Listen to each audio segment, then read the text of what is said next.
7ஆம் நூற்றாண்டில் சோழர்களால் கட்டப்பட்ட ஒரு மரகத லிங்கம் கோவில்.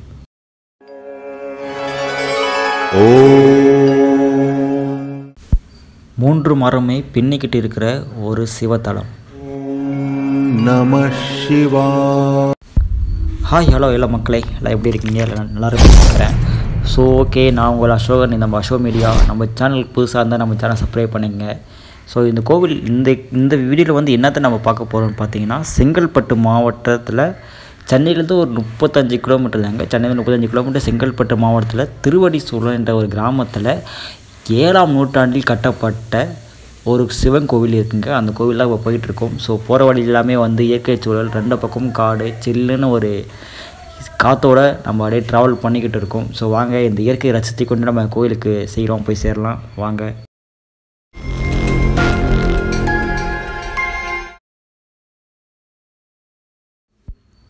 வணக்கம் மக்களே, நம்ம கோவிலுக்கு வந்துட்டோம் இப்போ நாங்கள். ஸோ இந்த கோவில் வந்து பார்த்திங்கன்னா கரெக்டாக எக்ஸாக்டாக எங்கே இருக்குதுன்னு பார்த்தீங்கன்னா, செங்கல்பட்டு மாவட்டம் திருவடிசூழல் கிராமத்தில் ஞானபுரீஸ்வரர் கோவில்.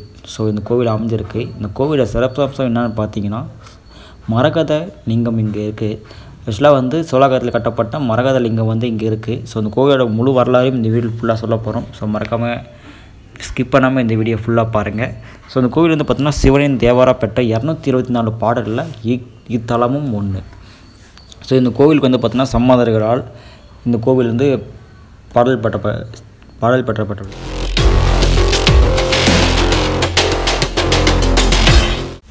இவ்விடம் முன்னொரு காலத்தில் வந்து வில்வ வனமாக இருந்ததா ஒரே காரணத்தினால் மட்டுமே ஞானபுரீஸ்வரர் என்ற கோவில் என்று இத்தலம் அழைக்கப்படுகிறது. இது கோவில் தனி சிறப்பு. பிருங்கிய முனிவரும் கௌதம் முனிவரும் இந்த கோவிலை வந்து வழிபட்டிருக்காங்க. இது வந்து பார்த்திங்கன்னா கோவிலோட உள்புறங்க.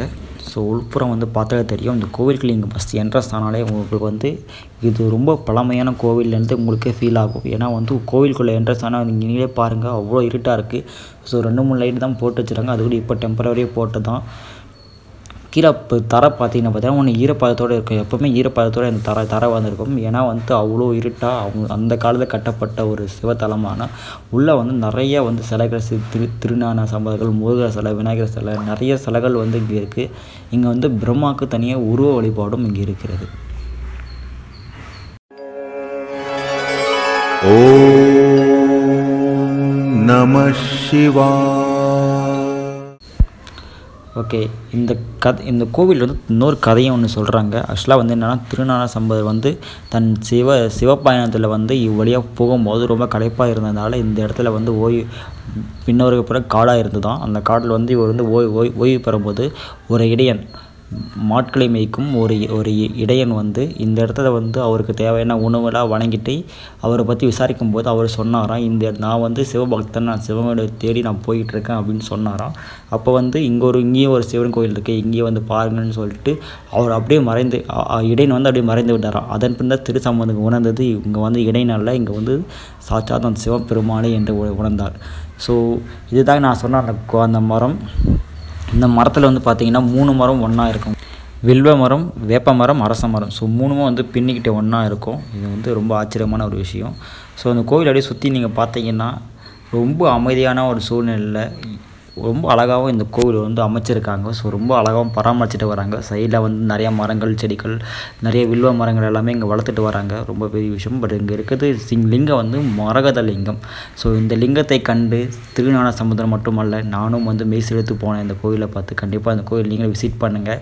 இந்த கோவில் எக்ஸாக்ட் லொக்கேஷன் வந்து நான் வந்து இந்த வீடியோவில் லாஸ்ட்டில் வந்து பின் பண்ணிடுறேன். ஸோ மறக்காமல் பாருங்கள். ஸோ இந்த கோவில் இன்னொரு அதிசயம் வந்து பார்த்தீங்கன்னா, இங்கே ஒரு புத்து இருக்குது. இந்த புத்து வந்து சாட்சாத் விநாயகர் பெருமாள் அவர் மாதிரி இந்த புத்து வந்து இருக்கிறனால இங்கேயும் வந்து வழிபடுறாங்க. ஸோ ஓகே, இந்த கோயிலுக்கு எல்லோரும் வாங்க. பாய்.